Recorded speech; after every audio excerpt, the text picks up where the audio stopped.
insya Allah, insya Allah, insya Allah, insya Allah ini berat. Insya Allah ini 99,999% itu kalau kita bisa, insya Allah dia akan yaduk ta'mal munajah, akan merasakan manisnya berdialog, diajak bercinta oleh Allah SWT. Nikmatnya bukan main, ya. Bahkan sekedar menyebut namanya di kalbu Allah itu udah manis sekali. Apalagi yang punya namanya apa? Wahai hambaku, apa maumu? Kenapa engkau sebut-sebut namaku? Kenapa hatimu galau? Kenapa pikiranmu kacau? Kalau engkau mau sesuatu, ini aku beri. Indah Bapak Ibu.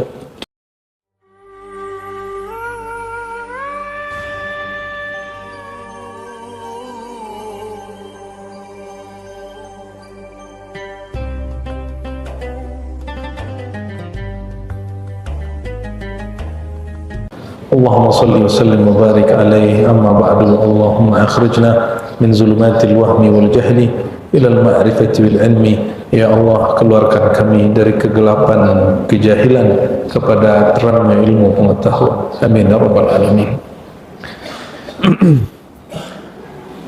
Yang sama-sama kita hormati Kiai Haji Abdurrahman, semoga Allah selalu dalam rahman rahimnya Allah. Ini beliau ini juga lagi capek nih ya, pulang dari haulnya Gusmi. Alhamdulillah kita juga lagi capek. Tapi mu'alim itu nggak pernah capek kalau ngajar. Tanya beliau kalau lagi ngajar itu nggak ada ngantuknya, nggak ada sakitnya. Jadi kalau mau bunuh guru, berhentiin dia ngajar.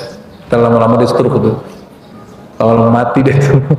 Ya. Jadi kalau mau memanjangkan, menyehatkan, bahagiakan seorang mu'alim, biarkan dia ngajar ya, dengan segala keterbatasannya. Dan Sayyidina Muhammad SAW mengatakan, innama bu'ithu mu'allimah. Tugasku saat dibangkitkan, ditugaskan sebagai Rasul adalah menjadi mu'allim, menjadi guru. Maka selamat kepada semua guru, selamat kepada semua kiai. Tidak usah orang-orang pesantren iri dengan guru-guru PNS. Emang kami bukan bagian dari negara ini? Jangan gitu. Fasilitas yang Allah berikan secara keberkahan bagi guru-guru di pesantren itu lebih banyak daripada guru-guru PNS ataupun honorer. Jadi kalau ada yang khidmat di yayasan pesantren, yang dibutuhkan cuma satu aja, keikhlasan.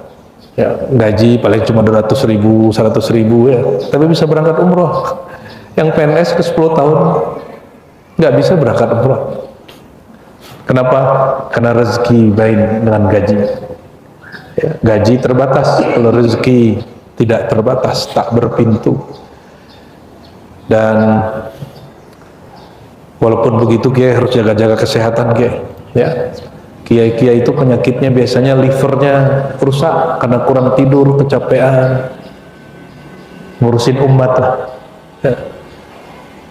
Harus jaga-jaga kesehatan ya, karena umat membutuhkan. Untuk jadi seorang kiai itu kan prosesnya lama sekali ya. Semoga Allah berkahi guru-guru kita semua, Allah sehatkan mereka.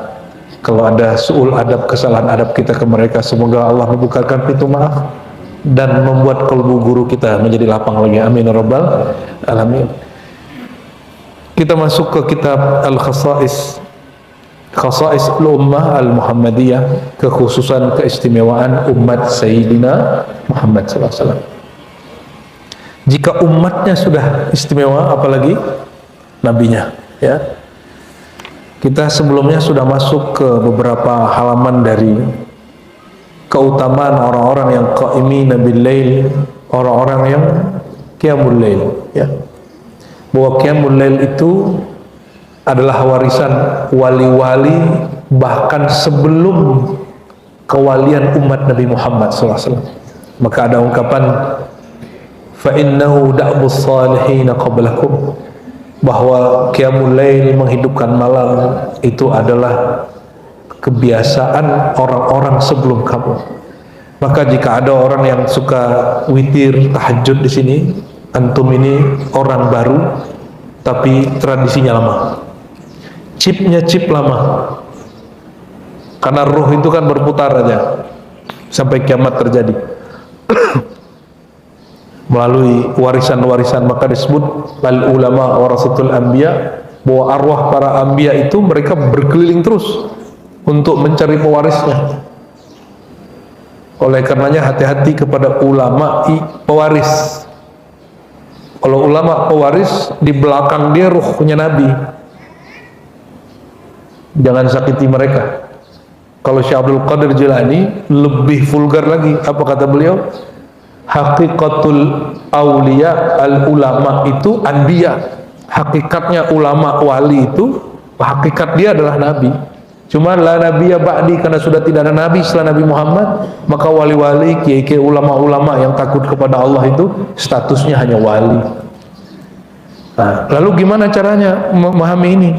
Datanglah seorang imam namanya Ibnul Arabi Al-Ma'afiri, murid Ghazali. Ini bukan Ibnu Arabi yang kontroversial. Ini Ibnu Arabi yang aman. Pembicaraan tentang dia nggak ada yang miring sama sekali. Yang mensyarah Sunan Tirmizi, yang juga punya syarah Asmaul Husna, dan juga beberapa kitab yang sangat luar biasa. Beliau menjelaskan bahwa tiada seorang wali, nabi, ulama, ahlullah kecuali dia berada di makom ala qadami nabiyyin. Dia mewarisi makom nabi-nabi terdahulu, tapi mereka bukan nabi. Mereka tidak jadi nabi, dan setinggi apapun ilmunya wali, dia tetap di bawah seorang nabi, tidak pernah melewati nabi itu. Jadi tidak benar kalau udah jadi wali terus makomnya batal syariat, nggak mungkin. Kenapa? Syariat itu bagi wali rukhsah. Antum sholat itu cuma 5 waktu. Wali itu sholat sepanjang waktu. Jadi jangan belagu ente terus mengatakan si anu tuh nggak wali. Masa dia kalau wali dia nggak sholat? Nggak begitu. Ya, orang kalau benar dia dimasyhurkan sebagai wali, jangan-jangan dia sholat sepanjang waktu dan dia sedang mabuk. Orang mabuk baru terbebas dari hukum. Bukan seorang wali terbebas dari hukum. Bisa bedain? Kata Maulana Rumi, ya, jika engkau bisa mabuk dengan tuak, dengan khamar, dengan anggur, gimana jika engkau kena anggur ma'rifat, anggur mahabbah, anggur cinta? Mabuknya bukan main. Orang lagi begitu jangan dipandang dengan kacamata fikih, pandang dengan kacamata yang pas, kacamata mahabbah. Orang lagi mabuk, ente bisa terima mabuk secara fikih karena bab toa, dia nggak wajib sholat, kodok sholat dia. Kenapa nggak bisa terima dengan bab ini? Bukankah di surga ada khamar, benar nggak? Ini kita mulai serius nih bicara bab surga. Apa kata Nabi? Di Quran juga ada, di hadis juga ada. Di surga ada 4 aliran sungai: sungai air mineral, sungai air madu, sungai air susu, sungai air khamar. Dan apa kata Nabi? Jika engkau melewati kebun-kebun surga, farta'au, maka cicipilah, ikutlah mengkonsumsi. Kalau taman surganya saat itu mursyid wali pemimpin zikirnya sedang berkeliling di taman surga yang di bawahnya mengalir air khamar ma'rifat, khamar mahabbah, khamar asma Allah, itu bukan yukhmirul akal saja. Disebut khamar karena dia menutup akal. Ini lebih dari semua itu ketutup. Inilah yang dijelaskan Maulana Rumi. Bukan Maulana Rumi sedang mengatakan wali hapus syariat dari dia, nggak ada nih ngomong gitu. Ya, kira-kira lebih mabuk mana? Mabuk khamar paling berpanjang. Kalau mabuk ini, orang kalau sudah merasakan khamar ma'rifat, khamar surgawi itu, dunia ini hambar. Khamar narkoba hambar sama dia. Dia sudah merasakan manisnya rindu kepada Allah, mabuk bertuhan itu di atas segala-galanya, ya. Jadi sholat kita nggak khusyuk itu, ya, puasa Muharramnya, puasa Asyuranya yang belum tentu diterima itu janganlah dijadikan alat untuk mengukur kewalian seseorang. Nggak pantas kita. Termasuk yang mulanya sampai ngantuk-ngantuk itu, ya. Coba antum kalau Qiyamul berasa masih berat atau ada candu di dalam, asyik gitu, atau masih berat? Jujur aja, masih berat toh, belum jadi wali berarti. Mereka aulia-aulia Allah itu disebutkan alaikum biqiyamil lail, hendaklah kalian berusaha hidupkan qiyamul lail, fa innahu da'bus salihin, itu kebiasaan orang terdahulu sebelum kamu. Bagi mereka sesuatu yang berat, bagi kita itu kebiasaan. Kita udah capek-capek bangun-bangun, bagi mereka itu kebiasaan. Kira-kira batuknya itu zikrullah, kira-kira gitu. Sendawanya qiyamul lail. Loh, kalau kita kan sudah effortnya kuat baru bisa qiyamul lail. Udah alarm 7 kali ya, nggak bangun-bangun. Giliran besok mau ketemu pimpinan, cepat sekali bangunnya.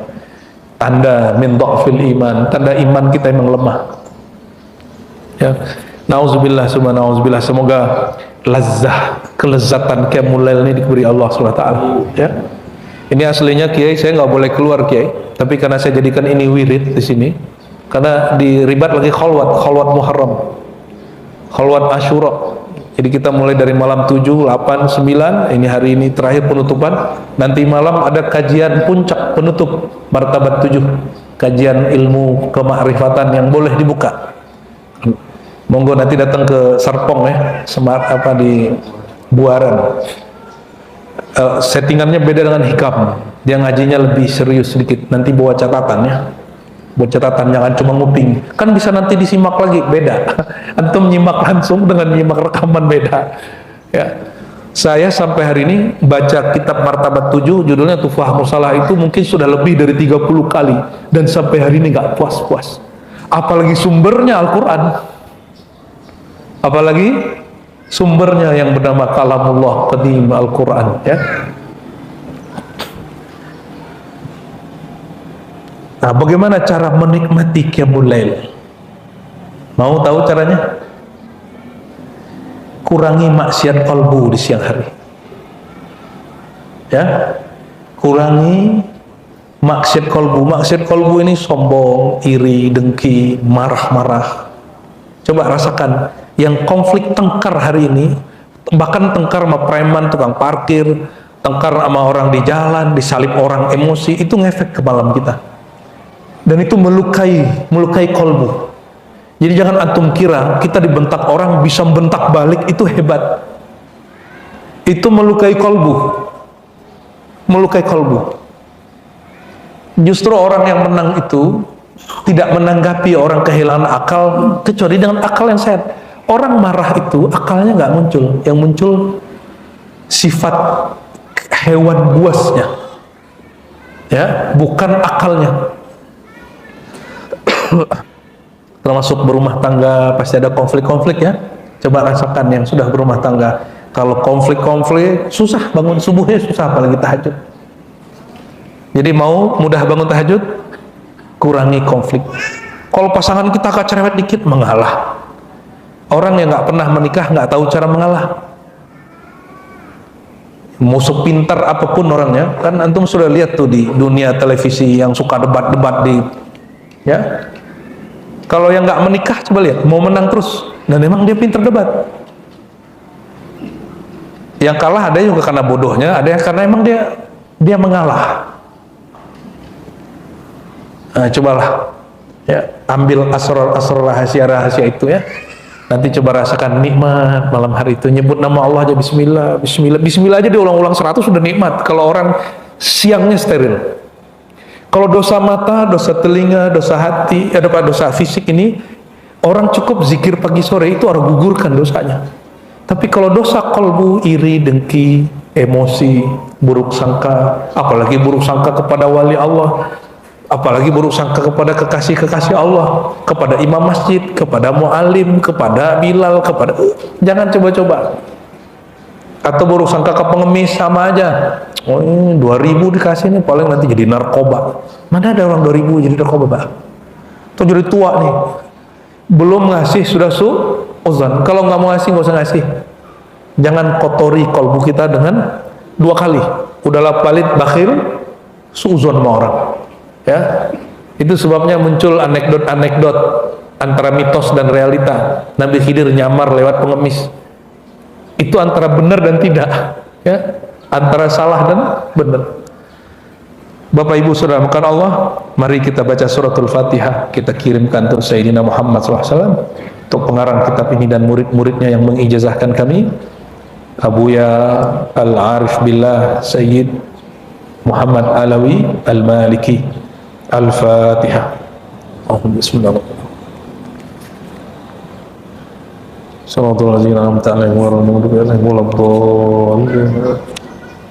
Di sini sebutkan, masih halaman, kita mundur dikit, halaman 107 ya.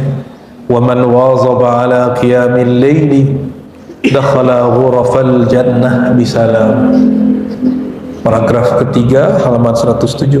Siapa yang membiasakan qiyamul lail, dia akan masuk, bahkan dakhala secara harfiah telah masuk.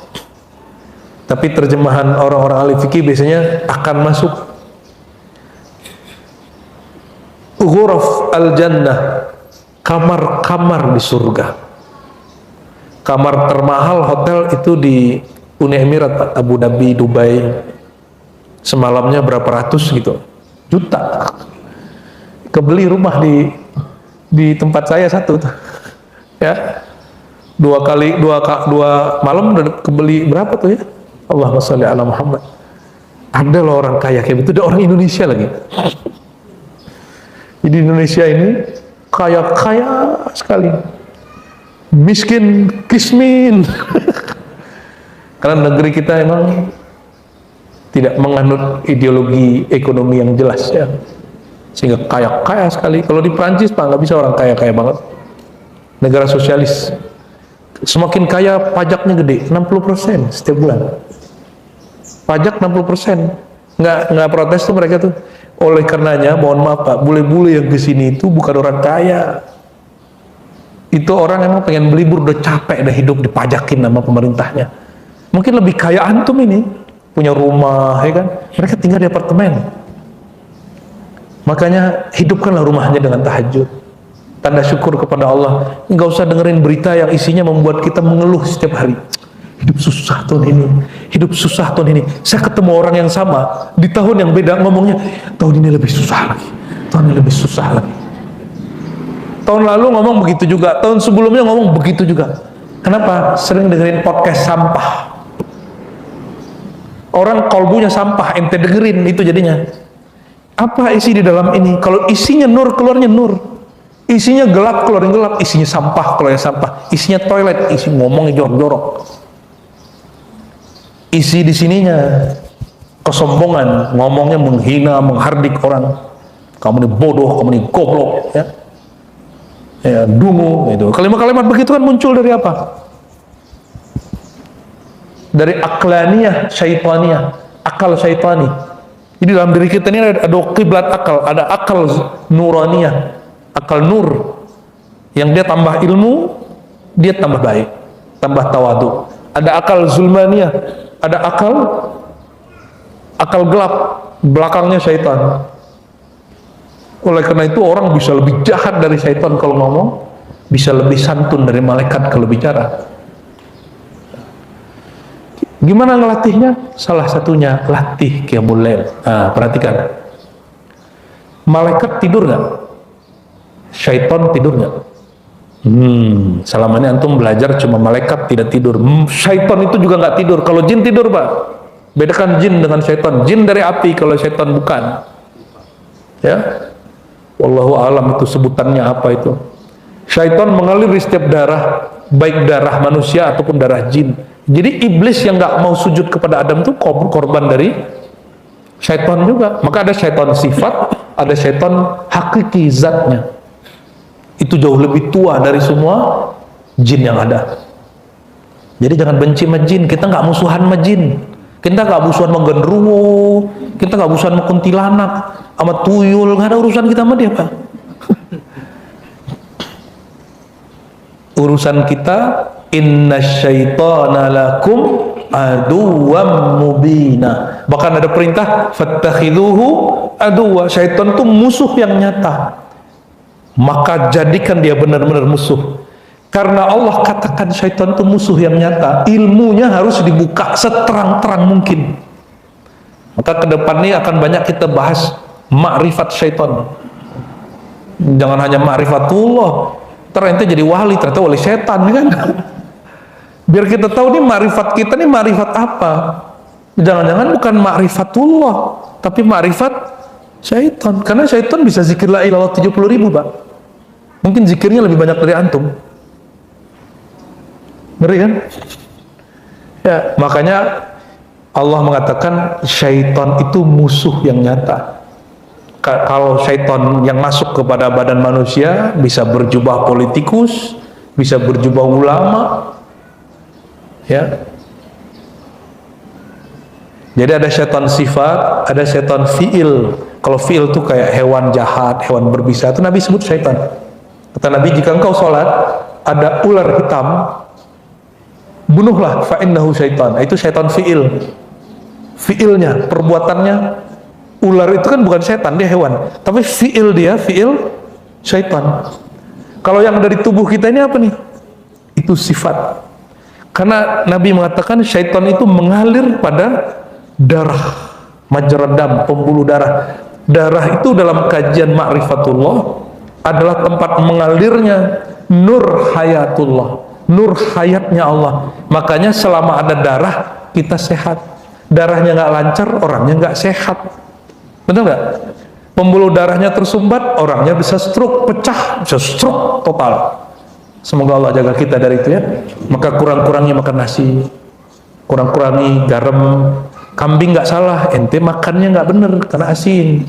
Ya, apa tuh melinjo? Nggak salah melinjo itu. Cuma melinjo kan dikasih bumbunya udah minyak, dikasih garam. Ya udah 7 melinjo, langsung berat di sini. Ya wajar lah ya. Kita ini salah. Fi'il kita salah, perbuatan kita salah. Kita suka nyari kesalahan. Salah aku makan melinjo. Salah melinjo, salah kambing. Lah kambing nggak ngapa-ngapain ente salahin. Dimakan tiap hari, disembelih tiap tahun, tapi dia masih disalahin aja. Itulah kambing hitam. Allahumma sholli ala sayyidina Muhammad. Jadi karena di darah ini mengalir syaitan, dia mengalir selama ada hayat. Begitu dekatnya. Jadi orang kenal dirinya yang hayati itu belum tentu selamat, Pak. Bisa jadi yang dia kenal hayatnya syaitan di darah. Jadi mengalir di sini. Allahumma sholli ala sayyidina Muhammad. Maka disebutkan di sini siapa yang qiyamul lail, dia telah masuk secara harfiah ya ke kamar-kamar di surga. Jangankan kamar di surga, satu pohon di surga. Kata orang lama puhun ya. Puun. Kalau di bahasa Melayu pokok. Ya, sama itu barangnya. Satu pohon di surga itu rindangnya tuba, namanya pohon tuba. Itu rindangnya Bapak Ibu, kalau kita jalan di bawahnya 100 tahun baru lewat dari awal sini sampai ujung sana. Itu satu pohon tuba. Mandang Rasulullah atau mandang orang yang terhubung kepada Rasulullah, antum tasdik ilmunya, Allah ciptakan bagi kita kebun-kebun yang pohonnya seluas 100 tahun saja, satu pohon. Kalau antum zikir pagi sore kata Nabi, subhanallah bihamdi gharsun fil jannah, bukan lagi pohon. Subhanallah bihamdi, satu itu satu kebun di surga. Satu kebun di surga minimal 10 pohon. Jadi orang paling kaya di sini bukan orang yang kaya kripto, kaya saham. Kita seneng sih Pak lihat anak-anak muda yang mudanya nggak beda jauh juga sama kita ya. Lebih seneng kripto, keren. Tapi kita berharap mereka juga belajar kekayaan setelah mati. Dia kan sudah lihat, wahai orang-orang yang merasa kekayaan itu kekayaan duit, kekayaan digital apa. Ente lihat orang paling kaya dahulu, Nabi Sulaiman, itu meninggal juga. Orang yang kaya di Indonesia yang punya apa, sinar mas, meninggal juga. Kekayaan itu tidak bisa menahan sama sekali kemauan malaikat maut, karena malaikat maut tidak mau kecuali dengan maunya Allah. Coba siapkan juga kekayaan surgawi. Jadi kalau ente udah kaya nabung kripto, apa, investasi saham, forex, apalah terserah lah, itu insya Allah bukan judi ya, tapi mirip-mirip sih ya. Hampir mirip. Berbagilah, bagi ilmunya, jangan berbayar banyak-banyak, bagi juga duitnya. Jangan hanya orientasi duit. Tuhan itu bukan duit. Biar duit datang ke kita. Ya, dengan ilmu kalian itu ya. Siapa yang bekerja di bagian-bagian itu. Kalau orang masuk surganya dengan qiyamul lail, bukan hanya dapat satu pohon, tapi ghuraf, kamar. Kalau kamar itu sudah ada pelayannya, pembantunya, dan istrinya sekaligus. Itu makna hadis ini. Maka ada seorang imam salafus saleh, Imam Sufyan Ats-Tsauri, itu dia qiyamul lail, itu nggak pernah malam itu tertidur. Karena dia sudah merasakan manisnya qiyamul lail. Apa kata dia? Suatu malam aku merasanya tidak tidur, ternyata aku masuk ke alam lain. Alam itu dia nggak tahu, ternyata itu surga. Dan dia jumpa bidadari. Ingin disentuh bidadarinya. Cantiknya bukan main, jauh lebih cantik dari semua ratu-ratu dunia, apalagi bininya. Ya. Dia mau sentuh, apa kata bidadari itu? Wahai kekasihku, maharmu tertinggal. Itu orang udah ngebet, Pak. Orang udah uring-uringan itu.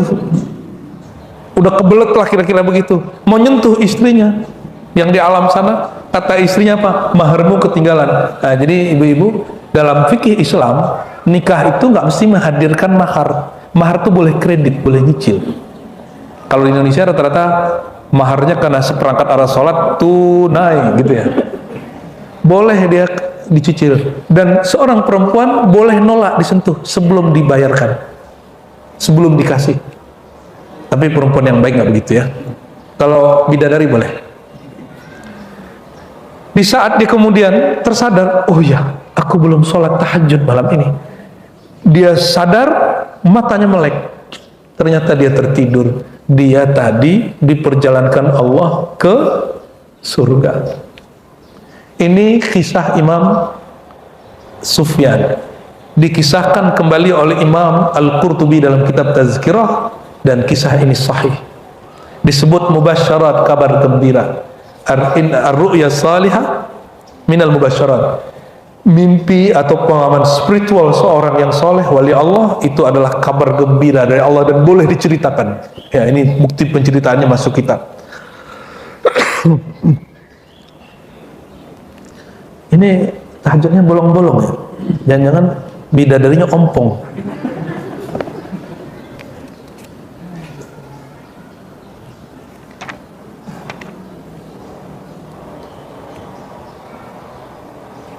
Nah, sekarang kita masuk ke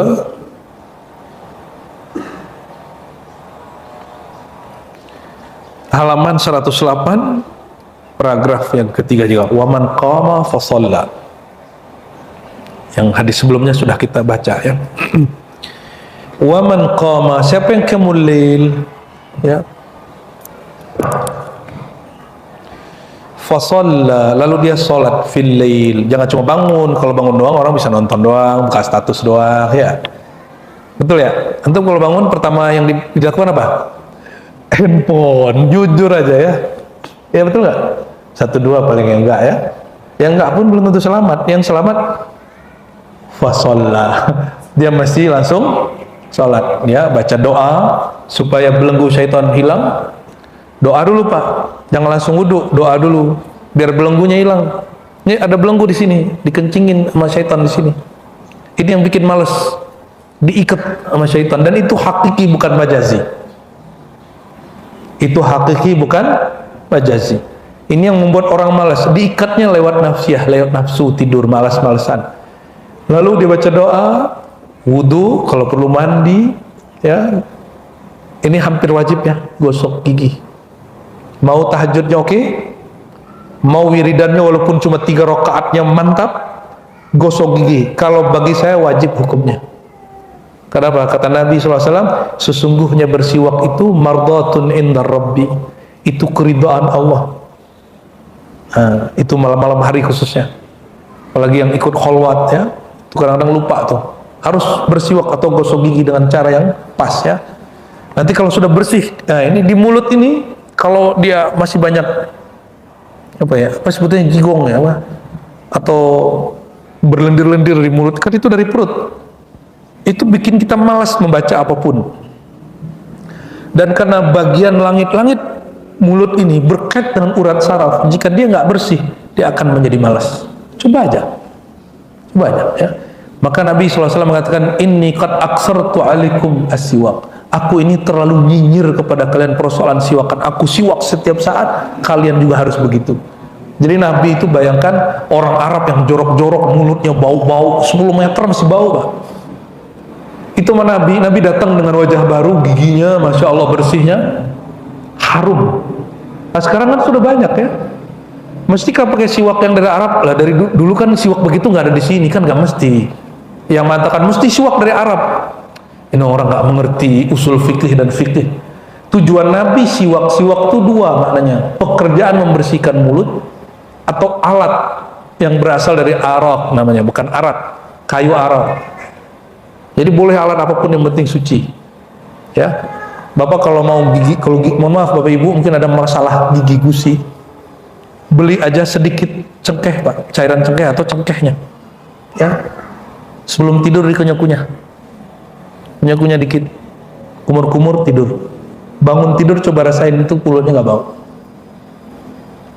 Kalau males beli itu minyak astirinya sedikit saja, jangan banyak-banyak ntar jadi sariawan. Ya, itu pedesnya bukan main. Sedikit dicampur sedikit, 1 tetes ke pasta gigi kita, gosok gigi pakai itu. Kalau nggak ntar kita buatin pasta gigi sunnah. Allahumma sholli ala Muhammad ya. Ribet kan beli-beli kan? Udah gosok gigi, udah ke dokter masih bau, ya kan nggak nyaman Pak. Itu membuat kita nggak nyaman ibadah. Wiridan nggak nyaman, ngobrol sama orang nggak nyaman. Masa pakai masker tiap hari? Ya. Nah, kalau ingin semangat dalam qiyamul lail, zikiran, sering-sering gosok gigi dengan cara yang benar. Lalu apa kata Nabi SAW? Faqad ta'arrada li nafahatil qurbir rabbani. Salah. Yang atasnya la yakhib. Orang yang qiyamul lail la yakhib, tidak akan pernah rugi. Ma khayyaballah, dalam hadis Tabrani dari Ibnu Mas'ud radhiyallahu ta'ala anhu, Nabi sallallahu alaihi wasallam bersabda, ma khayyaballahu ra'an qama fi jawfil lail faftataha surat al-Baqarah wa Al Imran. Tidak akan pernah merugi seseorang yang qiyamul lail dia baca surat Al-Baqarah ya ataupun Al Imran. Ini kalau orang ngerti asrar Bapak Ibu, ini persugihan syar'i. Ngerti nggak maksudnya? Ini jaminan orang ngerjain ini tiap malam, baca Al-Baqarah atau Al Imran tiap malam, nggak akan pernah jadi miskin. Cuma takutnya antum salah niat, tahajudnya bukan karena Allah tapi karena takut miskin. Jadi siapa yang ngerjain bab ini, wallahi tidak akan pernah miskin selama-lamanya. Ini dalilnya dan ini jaminannya langsung dari lisan orang yang paling dekat dengan Allah yang Maha memberi rezeki. Ya, cuma siapa yang sanggup tiap malam baca surah Al-Baqarah, Al Imran. Makanya antum sedikit yang jadi konglomerat, kebanyakan konglomelarat. Kerja 8 jam sanggup, cuma baca ini doang 3 jam nggak sanggup. Wajar, miskin rohani. Kita ini lihat kalau ada orang kerja di masa tuanya dan strategis kerjaannya, dia kaya di musim dewasa dan tuanya, dan dia bisa ngasih, dia bisa mempekerjakan banyak orang, berbagi kebaikan. Sama Pak, orang yang bekerja dengan batinnya dari mudanya, umur 30 dia sudah memetik, dia sudah bisa bagi. Sukses before 30 gitu ya deh. Sama, jadi wali sebelum 30 tahun itu ada juga Pak, cuma kita nggak jadikan nama channel YouTube. Kan ada channel YouTube Kiai, udah nonton belum Kiai? Sukses sebelum 30 tahun, pakai bahasa Inggris, success before 30. Kalau ini kayaknya udah telat, success before death. Sebelum mati mesti sukses. Sukses rohani. Gimana cara sukses rohani? Tabung setiap malam. Apa yang ditabung? Rukuknya, sujudnya, menabung nama Allah di kolbu. Kadang satu nama masuk ke kolbu dia nggak pernah keluar. Itu makanan kolbu. Kolbu nggak mau lepasin itu. Maka antum kalau sudah belajar ilmu zikir sekali saja, selama tidak khianat kepada guru, tidak ingkar kepada ilmu guru, walaupun keluar terjebak, terjerumus dosa apapun selain syirik, pasti balik. Tapi kalau khianat kepada guru, kalau sulah adab wajar manusiawi, yang penting dia minta maaf. Ingkar kepada ilmu guru, mengingkari kewalian gurunya, dia terjebak maksiat, zahir batin dia akan ikut hancur, istidrat, tambah jauh. Maka saya nasihati diri saya sendiri dan kita semua, siapa yang pernah nyakitin hati gurunya, ya oke, antum minta maaf, kalau minta maaf ke beliau, tapi jangan pernah khianat kepada ilmu guru. Karena orang khianat ke Rasul dimulai ke guru dulu. Kalau sama guru ada khianat, apalagi sama Rasulullah Sallallahu Alaihi Wasallam. Karena ujian yang diberikan Nabi ke sahabat itu lebih berat, Bapak Ibu. Kalau tentara Tolut ketemu sungai, hanya boleh minum setelapak. 313 sisanya, Pak. Dari belasan ribu yang ikut perang, sisanya berapa? 313. Kemana itu yang belasan ribu? Mereka kenyangan minum air, nggak patuh sama gurunya, sama panglimanya, pimpinannya. 313 beneran ambil.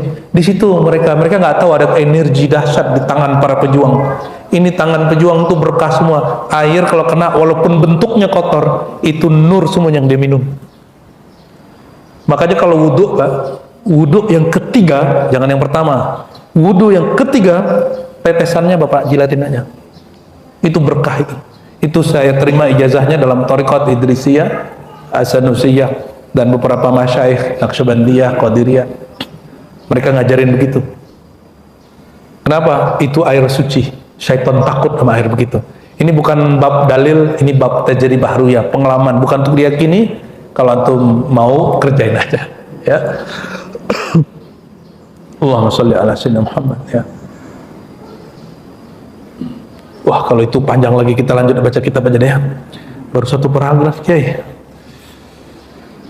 Wa man qama yusalli fil lail faqad ta'arrada li nafahatil qurbir rabbani. Siapa yang qiyamul lail, rutin, disiplin, ya. Walaupun satu rakaat, faqad ta'arrada, dia sedang bersiap-siap menghadap, menerima nafahat al-qurb ar-rabbani, hambusan nafas kedekatan Allah Ta'ala. Jadi Allah itu menyebut hadrahnya itu dengan istilah majlis. Maka beliau menyebut ana jalisun man dzakarani, aku teman majlisnya orang yang menyebut-nyebut nama aku. Karena Allah maha sempurna, tidak memerlukan tempat dan arah. Dimanapun arah dia berzikir, dia akan menjadi teman majlisnya Allah. Dan di saat semua orang tidur, antum nongkrong di majlisnya Allah, kan dahsyat tuh.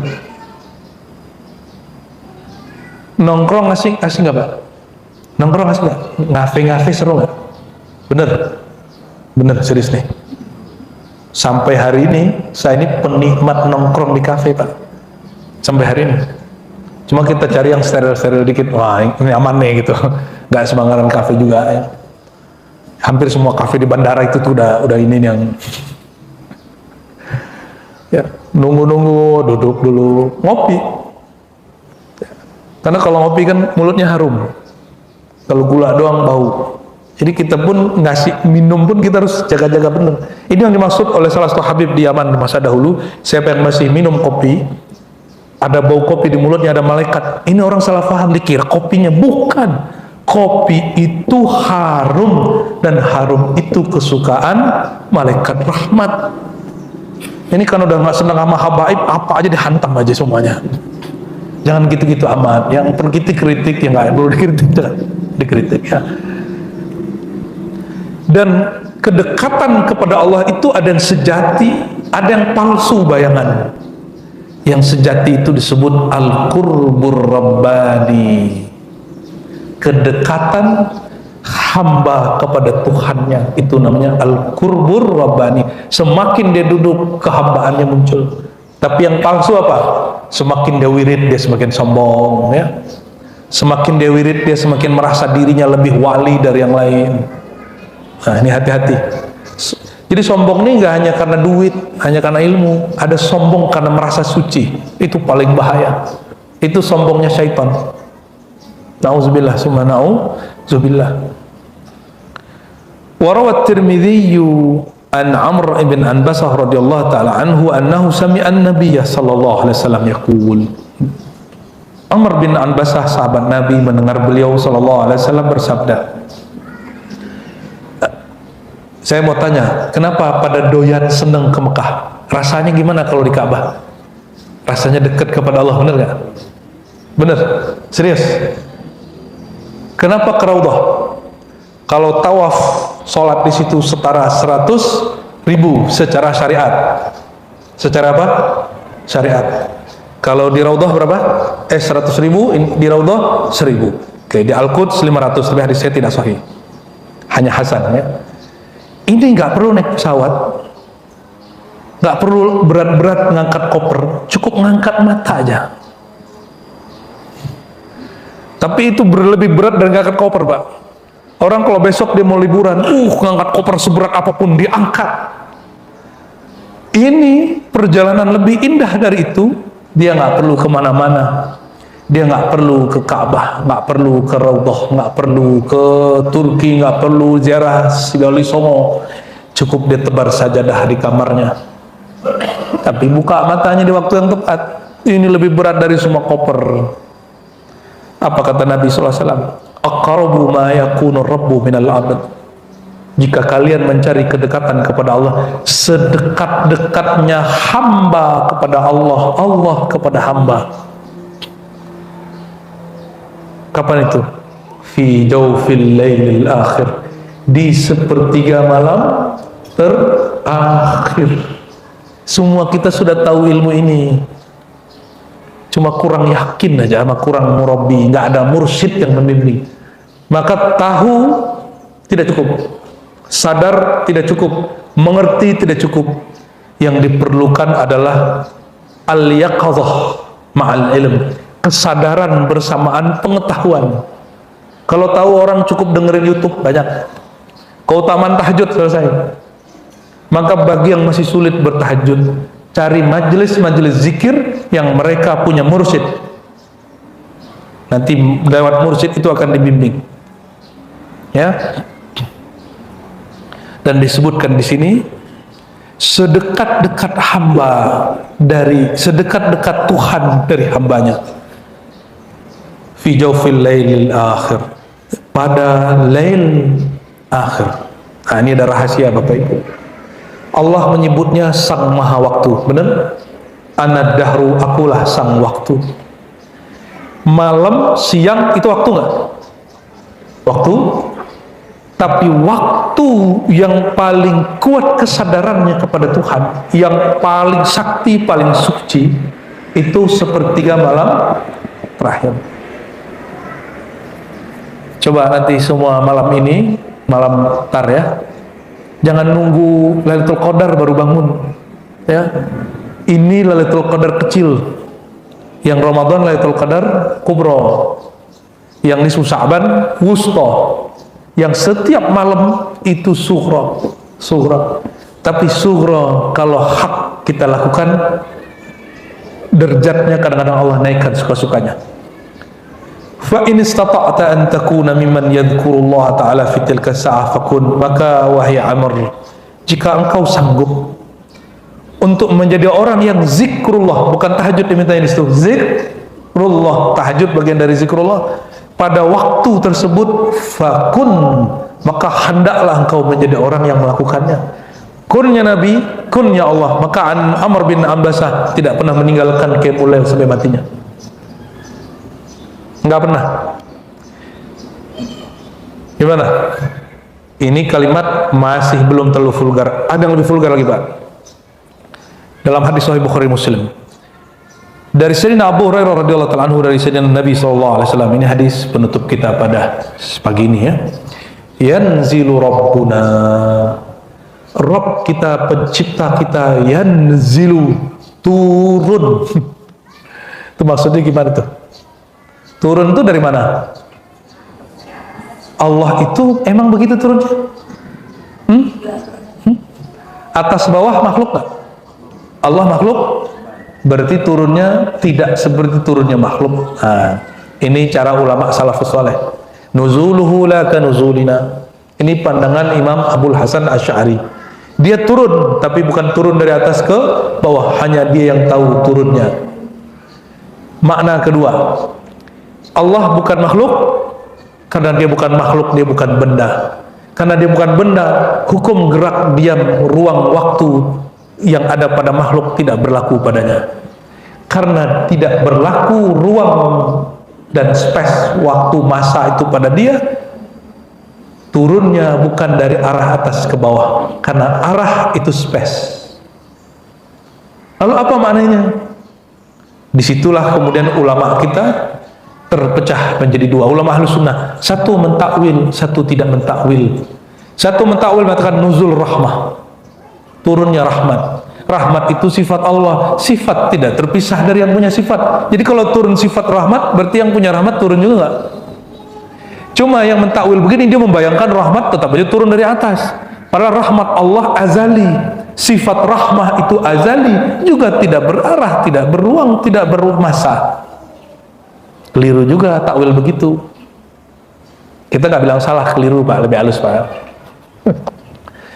Terus yang tepat yang mana? Inilah manhaj Imam Syekh Abdul Qadir Jilani, Imam Ibnu Labban, ini Ahlus Sunnah semua. Imam Abdul Karim Al-Jili, apa kata mereka? Cukup engkau katakan nuzul. Nuzul Allah itu benar-benar nuzul, tapi nuzulnya, zatnya atau sifatnya atau namanya atau apapun yang dia mau, yang muqaddas, yang suci, yang laisa kamitslihi syai', dan itu hakiki di sisinya, tapi mungkin tidak sanggup dipahami dalam ilmu. Jadi tidak majazi, dia hakiki benar, tapi bukan hakiki secara bahasa Arab. Ini hakiki menurut Allah, benar-benar tanazzul, turun, nuzul.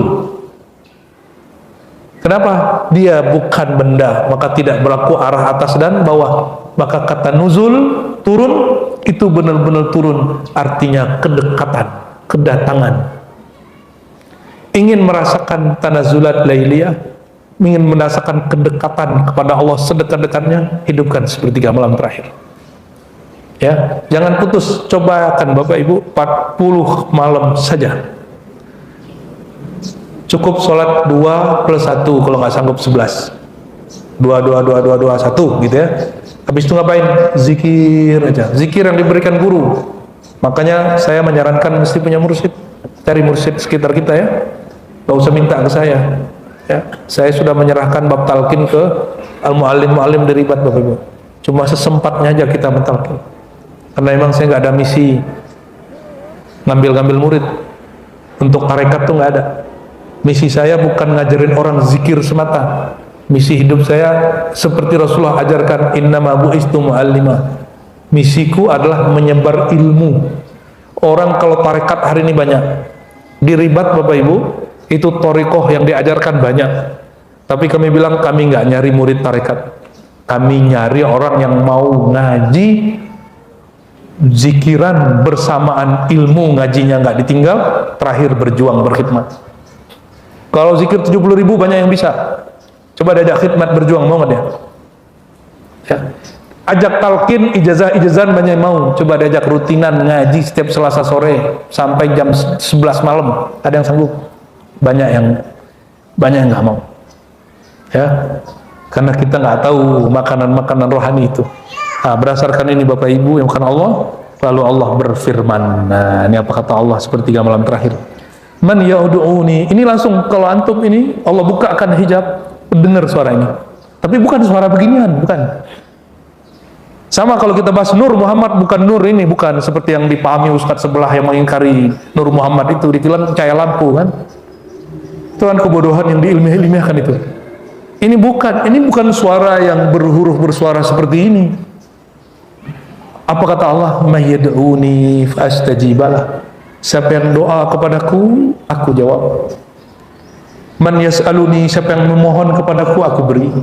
Siapa yang minta perlindungan, aku lindungi. Siapa yang minta ampun, aku ampuni. Ini kan bahasa umum di hadis. Ya, nanti terdengarnya di kolbu kita bukan pakai bahasa Arab, kalau nggak bisa bahasa Arab.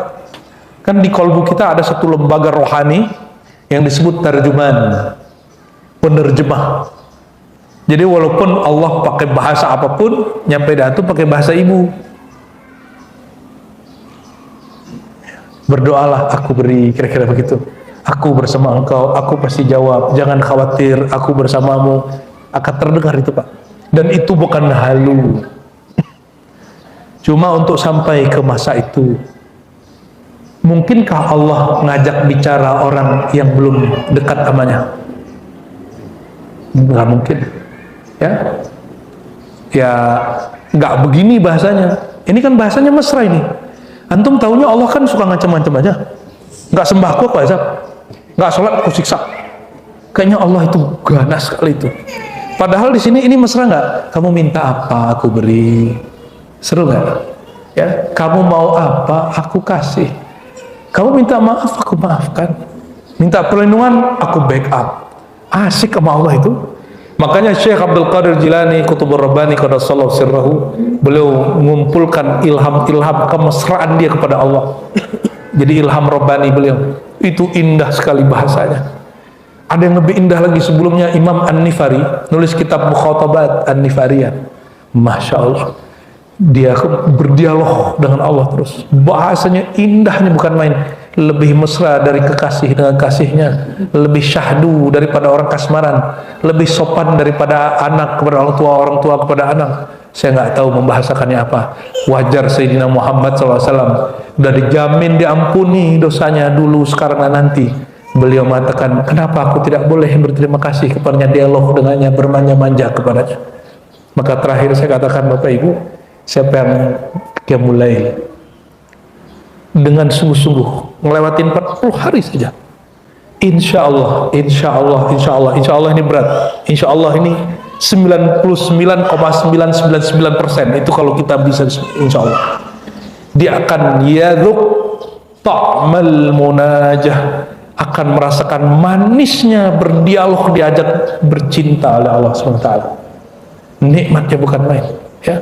Bahkan sekedar menyebut namanya di kolbu Allah itu udah manis sekali. Apalagi yang punya namanya apa? Wahai hambaku, apa maumu? Kenapa engkau sebut-sebut namaku? Kenapa hatimu galau? Kenapa pikiranmu kacau? Kalau engkau mau sesuatu, ini aku beri. Indah Bapak Ibu. Maka Bapak Ibu salamkan Allah, nggak ada ceritanya lagi. Ini sudah akhir zaman, zaman fitnah, ya. Sudah zaman berat. Kita nggak ada waktu lagi berdua-duaan dengannya. Pagi sudah ada handphone, pekerjaan, sudah ada anak istri. Kapan lagi kita sama dia? Allah cemburu, innallaha ghayur, Allah pencemburu. Sediakan waktu walaupun hanya setengah jam, ya. Kita hanya dengan dia, berkholwat. Saya tutup dengan hadis Nabi, sab'atun yazulumullah yawma la zilla illa zilluh. 7 golongan, yang satu golongannya bab ini, nanti Allah naungi dia dengan naungan kasih sayangnya. Yang satu nggak ada yang dapat naungan itu. Nomor terakhirnya apa? Rajulun, seseorang yang bangun malam hari yazkurullah fafadat, air matanya mengalir. Rasakan itu nanti ya. Berguru jangan coba-coba sendiri, nanti ada halusinasi. Kalau punya guru, ada guru kita yang guide. Kalau ada bisik-bisikan nanti guru lagi, setan, jangan diikuti, ya. Kami doakan semua kita, termasuk kami, menjadi orang yang ahlul lail, ahli malam, ya. Kita doa, ya Allah ya Rahman ya Rahim ya Karim ya Azim ya Rabbal lail wan nahar, ya Rabbal lail wan nahar, salli ala abdika wa rasulika nabiyina Muhammad alladhi qama laylan wa la yamal. Ya Allah, turunkanlah rahmat yang sempurna kepada kekasih engkau, kekasih kami Sayyidina Muhammad SAW. Ialah hamba engkau yang bangun malam hari dan tidak pernah merasa lelah, yang bermunajat tidak pernah bosan, yang matanya selalu sadar dan dia tidak pernah mengeluh, merasakan manisnya bercinta, bermunajat dengan engkau, ya Allah. Ya Allah, ya Rabba Sayyidina Muhammad, ya Rabba Sayyidina Muhammad, Wahai Tuhan yang menggerakkan Nabi Muhammad SAW untuk qiyamul lail, izinkan kami yang hina ini ya Allah untuk juga menjadi ahlul lail, untuk meniru qiyamul lail Nabi Muhammad SAW walaupun sedikit saja. Kami ya Allah na'tarifu bid'afina wa ajzina, ya Allah kami mengakui lemahnya diri kami. Kami tidak sanggup tahajud seperti baginda, kami tidak sanggup bermunajat seperti Nabi Daud, kami tidak sanggup ya Allah qiyamul lail sepanjang waktu. Namun ya Allah, satu hal yang kami sanggupi saat ini ya Allah, kami berniat untuk tahajud setiap malam. Dengan ini katakan hati, dengan ini ya Allah, aku berniat untuk qiyamul lail setiap malam hari. Ya Allah, a'inna ala dzikrika, bantu kami ya Allah. Ya Mu'in, ya Mu'in, ya Mu'in, ya Allah yang maha membantu. Bantulah semua orang yang hadir pada siang ini, yang mendengarkan kajian ini untuk menikmati kenikmatan berkhalwat bersama Engkau ya Allah. Dan izinkan kami ya Allah tidak menghembuskan nafas terakhir kami kecuali dalam keadaan merasakan nikmatnya bermunajat kepada Engkau, nikmatnya berjuang di jalan Engkau, nikmatnya menyebut-nyebut nama Engkau, nikmatnya rukuk sujud bersama Engkau, nikmatnya menjalankan tugas kehambaan sebagai hamba Engkau. Allahumma ya muqallibal qulub, ya muqallibal qulub, ya membolak-balik hati, kami mendengar ya Allah bahwa baginda Rasulullah SAW kekasih Engkau sering membaca doa ini, padahal hatinya tidak akan pernah berubah kecuali baik. Ya muqallibal qulub, yang membolak-balik hati, yang mengubah hati kami tidak terjamin ya Allah. Kami lebih wajib membaca doa ini ya Allah. Mohon ya Rabb, tetapkan hati kami hanya menatap kepada Engkau, tetapkan hati kami hanya menatap kepada cinta kepada Rasul Engkau. Maafkan kesalahan kami, kesalahan keluarga kami, pasangan kami, kesalahan guru-guru kami, kesalahan sahabat-sahabat kami, kesalahan orang-orang yang berbuat baik kepada kami, kesalahan orang-orang yang pernah menyakiti kami. Ya Allah, ampuni kami dan mereka semua. Wasturna wasturhum wastur ummata sayyidina Muhammad sallallahu min kulli aibin wa aurat bi rahmatika ya arhamar rahimin. Rabbana atina fid dunya hasanah wa fil akhirati hasanah wa qina adzabannar. Walhamdulillahi rabbil alamin.